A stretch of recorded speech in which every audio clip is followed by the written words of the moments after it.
right, folks, Paul Abernathy here. Glorious Wednesday. Hopefully you're out there making that money, learning the National Electrical Code, increasing your skills in the field, sharing it with other people, and just making this wonderful profession we call electricians the greatest it can be. Hopefully you're reaching all your goals, and if you're one of our students, hopefully you're studying hard in our program and getting a better understanding of the National Electrical Code.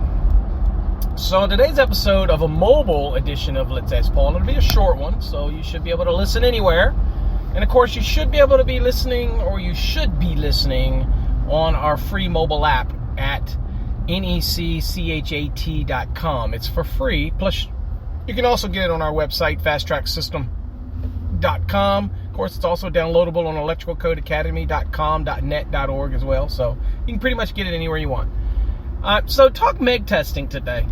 I know a lot of you that work on job sites that do large parallel pulls or large pulls in raceways. You know, the engineers will want Meg tests, right? You're going to go get a Megohm meter, and you're going to do some testing, and you're going to be looking for a certain insulation resistance value in ohms. So the Meg tester, okay, Megger is a manufacturer or a brand, but Fluke makes them as well, but different manufacturers, depending on which one you use. Some better than others, by the way. But so basically what you're doing is you're putting a certain level of voltage, think of it as pressure, into the conductor, and then you're looking for weaknesses in that insulation that would allow that voltage pressure to be detected back at the unit, right?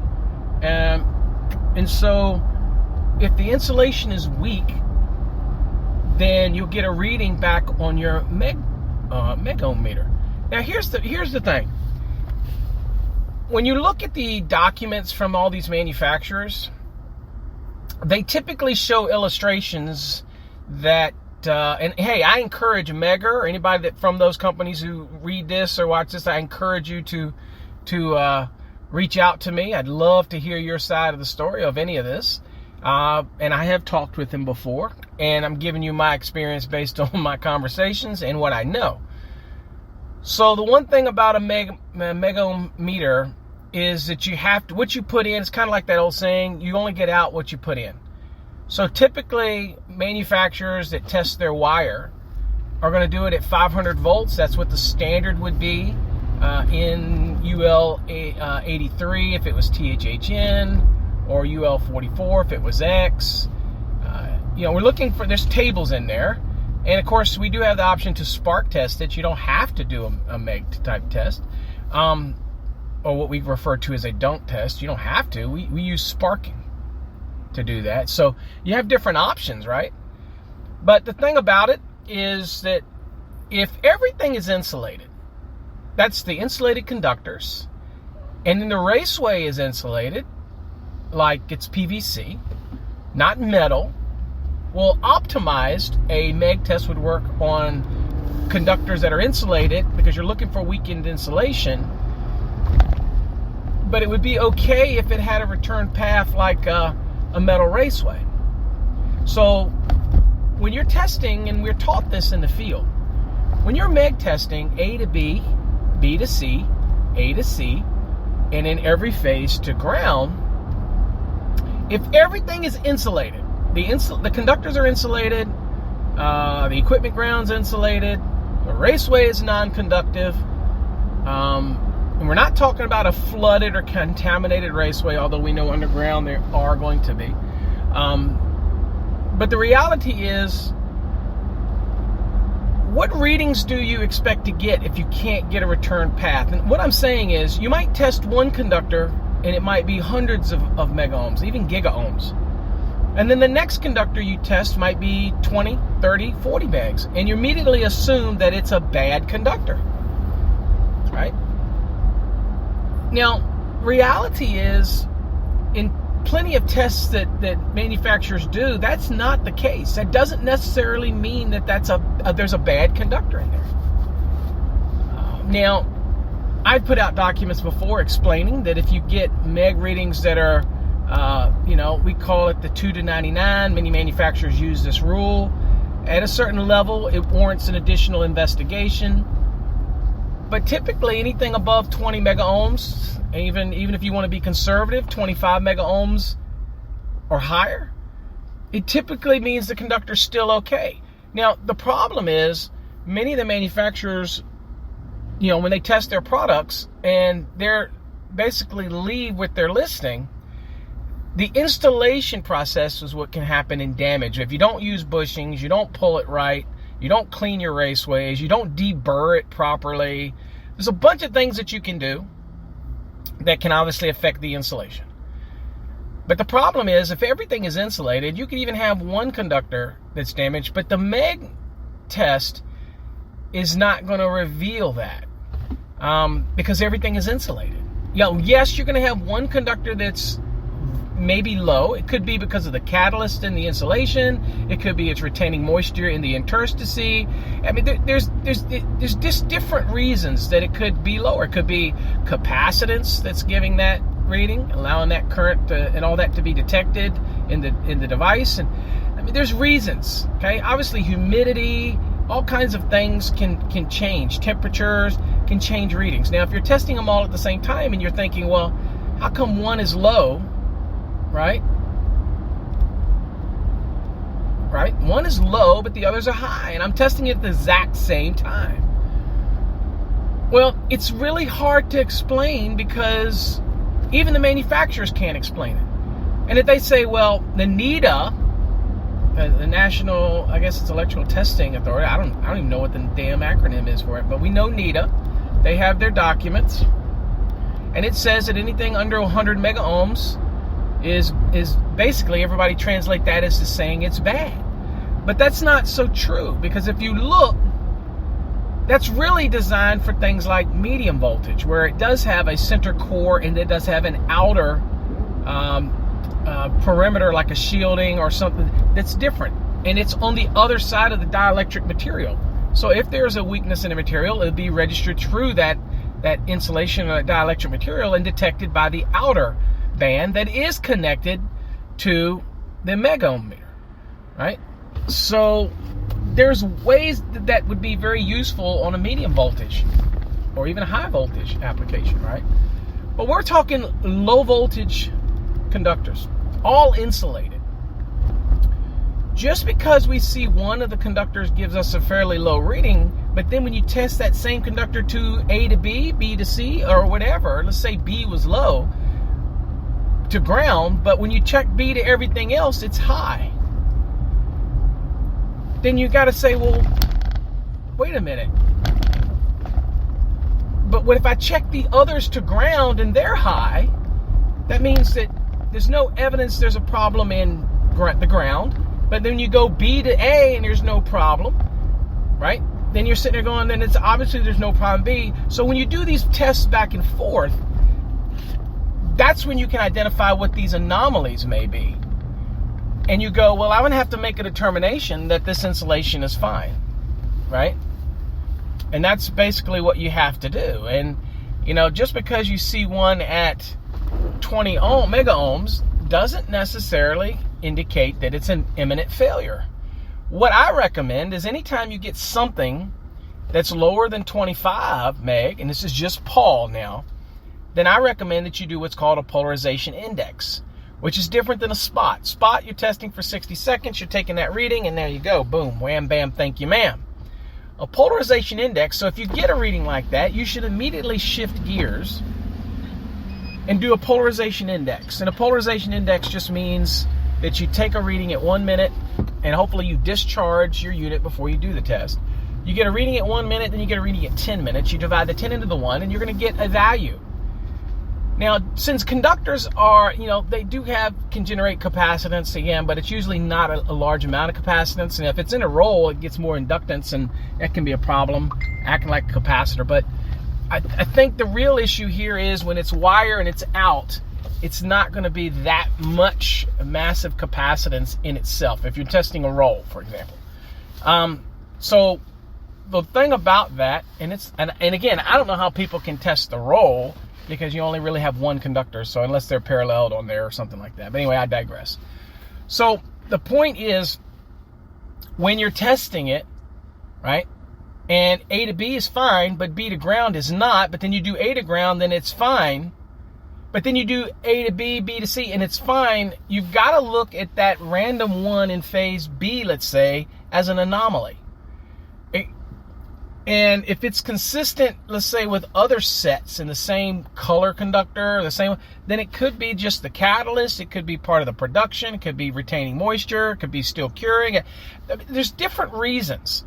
But to immediately label it as bad just because it's below 100 megs with the NETA, which is not an adopted standard, right? It's not something that's enforceable. Okay, it may be an engineer cites it or something, but it's not really something that's enforceable. Most of the manufacturers are going to say, look, you rip that out, that's on you. It's not on us, it's on you. We're fine with it. And that's why NETA always recommends that you contact the manufacturer, because different conditions warrant different applications. So that document, that wire, that doesn't necessarily translate to just low voltage. And when I say low, you got to remember 2,000 and less is considered low voltage, right? So don't immediately start ripping these things out. Contact the manufacturer. But like I said, immediately, anytime I get a spot test, I'm going to, on something that I feel is, say lower, and engineers should write this in their procedure. Anytime they get a value that's lower than 100, they need to do a polarization index. And what we're looking for is from, like a spot test, by the way. If you're doing insulation resistance and you're doing a spot test, you look at the 30-second point, and then you look at what it is at 1 minute. So don't just blindly hook it up and not monitor it.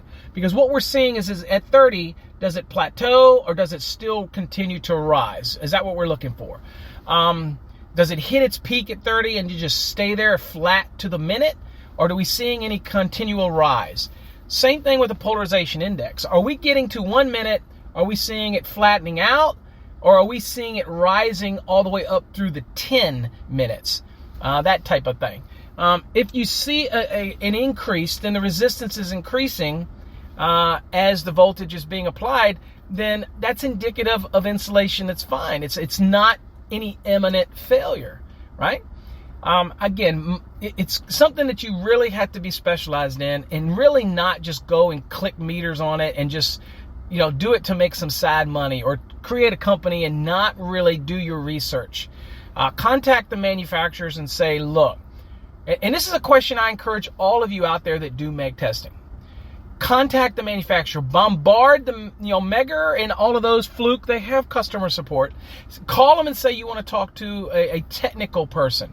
Somebody that knows how these products work, not somebody just selling it, not a technical salesperson, but really want to talk to somebody that really understands this, the testing, and ask them, how in the world do you get reliable readings? I'm challenging you folks now. If everything is insulated. So if I'm connecting A to B, and A is insulated, and B is insulated, and I'm putting 500 or even 1,000 volts, okay, and because a lot of people were testing at 1,000, even that exceeds UL 83 or 44, if you want to go with 1,000, putting that into the conductor, and then trying to get a reading back on the other conductor, so that it's being tested with. How is it getting out of the one conductor's insulation that you're testing for to be bad, but how is it getting back in through another mutual conductor in order to come back to your device? How is that doing that? I'm trying to understand, and I've asked them and they can't explain it. The physics. So are we saying that insulation is so porous, which would be a problem, right, if we're putting it in raceways that flood or underground, and get me the physics here, because it's got to go into one conductive material through the weak insulation, yet absorbed by a mutual conductor that I guess has to have it equally as weak insulation in order to get a reading back. Okay, so what's the point of doing A to B? Now, maybe you're looking for damage. Maybe something has been damaged in a real crushed whatever, and you're doing this for validity testing. Okay, that's kind of what we do high pot testing for too, right? But that's more destructive, right? So the question really is, and this is for you to ask the manufacturers, and I'd love for you guys to bombard them and then give me your feedback. How am I supposed to, simple question you ask them, if I have an insulated A leg and an insulated B leg in a PVC raceway, and I connect to the A and to the B, and I do a Meg test, how am I getting reliable readings if they're both insulated? The next question you ask them is, if I take A to ground, which say is insulated, and I get 300 megohms, and I do B to ground, and I get 50 megohms, okay? But I do A to B, and I get 300 megohms, okay? Does that mean that B leg is bad? Listen to me.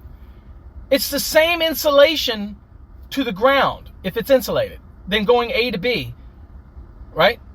But A was fine, B was fine, phase to phase or leg to leg, but one to ground wasn't. So you got to ask yourself, Meg, are you telling me if it's 50 megohms that that's a bad piece of wire? That's how you need to present it to the Meg manufacturers, Megohm meter manufacturers, because that question needs to be asked. Now they'll say, well, it works best with a metal raceway. Yeah, well, it doesn't work with MC, which is not a raceway cable assembly, but it's got a polymeric wrap around it, so that's enough separation. And I know this because I've tried to pump a couple thousand volts through it, and it won't jump past the polymeric material to get to the armor to short out. Okay, that's how resilient that is. So you ask yourself, how is that working? And let the Meg manufacturers explain this to you and see what they say. And I encourage you to take notes and let me know. So I'm challenging all of you to contact Fluke, contact Megger, contact all those companies that make Megohm meters and give them that scenario. Not talking about an insulated conductor to a metal raceway, okay?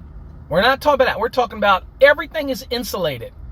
How come one phase can be lower than all the others, but yet when you go A to B, B to C, A to C, everything checks out in the hundreds, if not gigaohms. But any of those to ground, you get one that's lower, say 50. But every other one to ground is okay.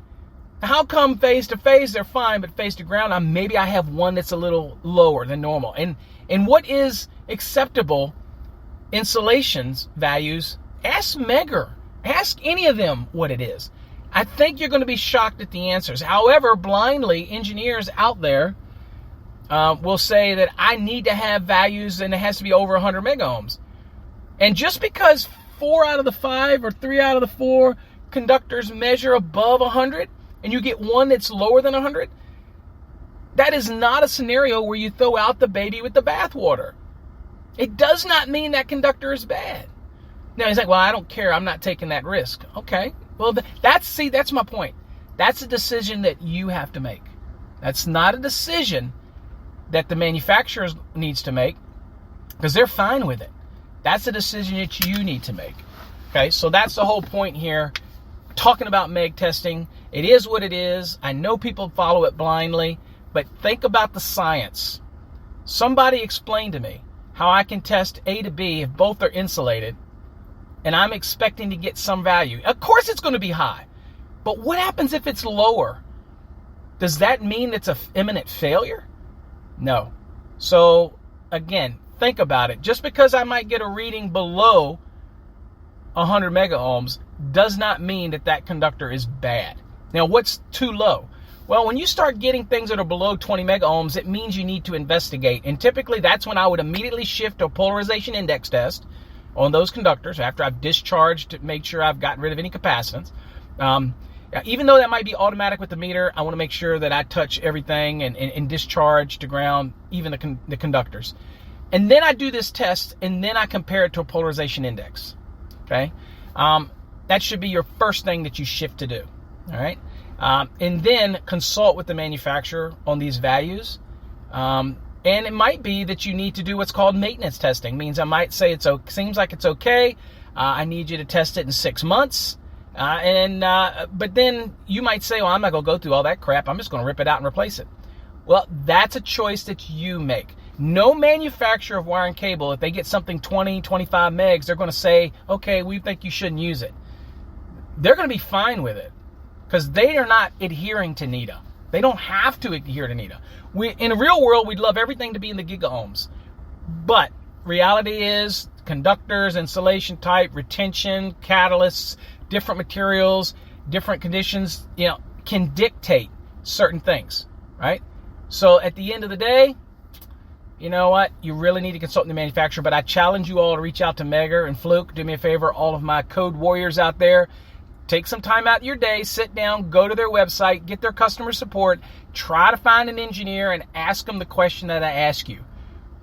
Can you get reliable readings on a Megohm meter? A Megohm meter if you're testing phase A to phase B and both are insulated and the entire raceway is non-metallic? Let me know what your answers are. Till next time, folks, stay safe. God bless.